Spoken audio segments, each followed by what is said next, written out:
Present में कैसे जीते हैं। प्रेजेंट में जीने का मतलब और ना जीने का मतलब पहले क्लियर करते हैं। जो बंदा प्रेजेंट में नहीं जी रहा है वो क्या कर रहा है कि मैंने इतनी बार ट्राई किया, नहीं हुआ, अब भी होने वाला तो है नहीं। पिछली बार भी मैं गया था, वहाँ पे जाके नर्वस आ गया था, नर्वस को नर्वस आ, अच्छा लगता है बोलो। हाँ, इस बार भी अगर ऐसा हो गया तो पता नहीं मेरा क्या होगा। तो वो पास्ट में जी रहा है या फिर फ्यूचर में। अगर नहीं हुआ हो तो पता नहीं घर जाके कितने जूते पड़ेंगे। घर वालों ने पूरा टीका भी करके भेजा इस बार तो। और कई बार ऐसा भी होता है वो टीके की वजह से जॉब नहीं मिलती है। भाई हमारी बलि चढ़ाने आया है तो क्या करने आया है। द पॉइंट इज कि एक बंदा है जो पास्ट में जी रहा है या फ्यूचर में जी रहा है। अगर वो एक्साइटेड भी हो रहा है सोच करके कि हाँ अब तो मुझे मिलेगी मिलेगी मिलेगी मिलेगी जॉब ये वो, तो उस एक्साइटमेंट में भी हो सकता है वो रायता फैला रहा है अंदर जा करके। होता नहीं है, कई बार ओवर कॉन्फिडेंट हो जाते हैं। मतलब वहाँ पे टेबल पे गए, बैठे अपनी फाइल बैठ ले देख क्या है, तू तेरी जगह मेरे पास होगी, ये कुर्सी दिख रही है, बहुत सेशन देखे हैं मैंने उसके, क्या लगा रहा है मुझे तू।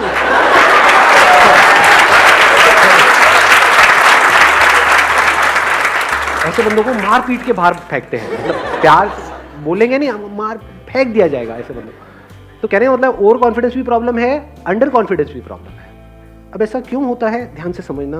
अगर आप कोई काम कर रहे हो और अपने अंदर ही अंदर कुछ और बोल रहे हो जो उस काम से रिलेटेड नहीं है, तो आप उस काम को ढंग से कर पाओगे। या अगर वो काम कर रहे हो उसी से रिलेटेड बोल रहे हो तो उस काम को ढंग से कर पाओगे। समझ गए ना। ये बोलना ही सोचना है, पहले इसको समझ लो अच्छे तरीके से। मैंने अपने कई सेशंस में बोला है, what is thinking, what is thought, ये लोगों को पता नहीं है लेकिन बात करते हैं। माइंड, व्हाट इज माइंड, ये जो हम अपने अंदर ही अंदर अपने आप को बोल रहे होते हैं, ये थिंकिंग है। बिना बोले क्या आप सोच सकते हो? हाँ, बोलते रहे हो नहीं, कभी प्रैक्टिकली करके देखा है? किसी ऐसी चीज के बारे में सोच के बताओ जिसका कोई वर्ड माइंड में ना पड़ा हो। Can you think about it? Impossible. तो पहले हम बोलते हैं, फिर उसके कॉरस्पॉन्डिंग इमेजेस माइंड में आती है, फिर एक चेन बनती है, इसको थिंकिंग बोलते हैं। तो आप चाहे पॉजिटिव बोल रहे हो अपने आप को, चाहे नेगेटिव बोल रहे हो, आउटकम से रिलेटेड, जो होने वाला है उससे रिलेटेड, चाहे वो अच्छा है चाहे बुरा है, उसका जो अभी काम करना है उससे कोई कनेक्शन नहीं है। आउटकम मतलब क्या कि जॉब मिलनी है नहीं मिलनी है वो तो कुछ दिनों बाद डिसाइड होगा, बाद में डिसाइड होगा, कहीं और डिसाइड होगा, आपका कोई कंट्रोल है ही नहीं उसके ऊपर। आपका काम क्या है, अगर आप सिर्फ जॉब इंटरव्यू के बारे में ही उस टाइम बोल रहे हो, ये भी नहीं कि हम बोंदुओं की तरह बैठे कुछ भी नहीं बोल रहे हैं या कुछ भी नहीं सोच रहे हैं। If you are thinking about the job interview, कि जैसे कोई बंदा अंदर गया, उससे जाकर के पूछा कि भाई किस तरह के क्वेश्चंस आ रहे हैं, क्या पूछ रहे हैं। There is a strong possibility कि एक ही तरह का पैटर्न चल रहा होता है। तो आपने उसको सुना, समझा और अपनी प्रिपरेशन करी, अपना प्लान बनाया, उसमें कोई दिक्कत नहीं है। Because that plan, that preparation, that thinking about the interview is important. If you are speaking about जो होने वाला है बाद में कभी, उसके बारे में आप सोच रहे हो, या जो भी काम है उसके अलावा किसी भी चीज के बारे में आप बोल रहे हो, किसी भी चीज के बारे में, अपने माँ बाप के बारे में, घर में ये हुआ, वो होने वाला है, ये होगा, वो होगा, मिल गया तो ये होगा, पार्टी होगी, नहीं मिला तो, ये सब अगर आप बोल रहे हो तो आप उस मोमेंट में नहीं हो।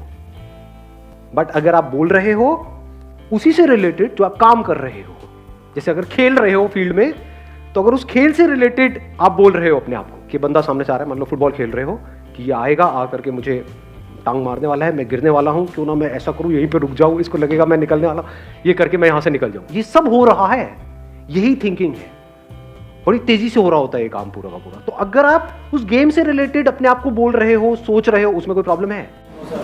कोई प्रॉब्लम नहीं। That means you are there in the present moment. But अगर उस टाइम पे देखना ये है कि सामने वाला ओपोनेंट कैसा है, उसकी स्ट्रेंथ्स क्या है, उसकी वीकनेसेस क्या है, मैं कहां से जाऊं, कैसे जाऊं, ये सोचने की बजाय अगर आप सोच रहे हो, आपकी नजर पड़ी वहां पे ट्रॉफी पे और उसके बारे में सोच रहे हो, इमेजिन कर रहे हो कि वो ट्रॉफी मेरे हाथ में होगी और फिर पूरी कंट्री सेलिब्रेट करेगी, ये होगा, वो होगा, I will create history, then आप फ्यूचर में हो, आप उस मोमेंट में हो ही नहीं।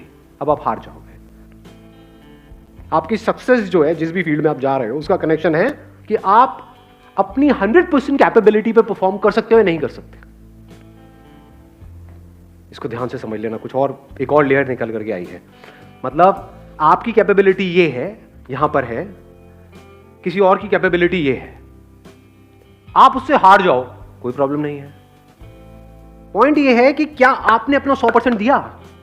अगर आपने अपना 100% दिया और आप उस बंदे से हार भी गए, तब भी आप जीत गए, क्योंकि आपको 100% देना आ गया लाइफ में।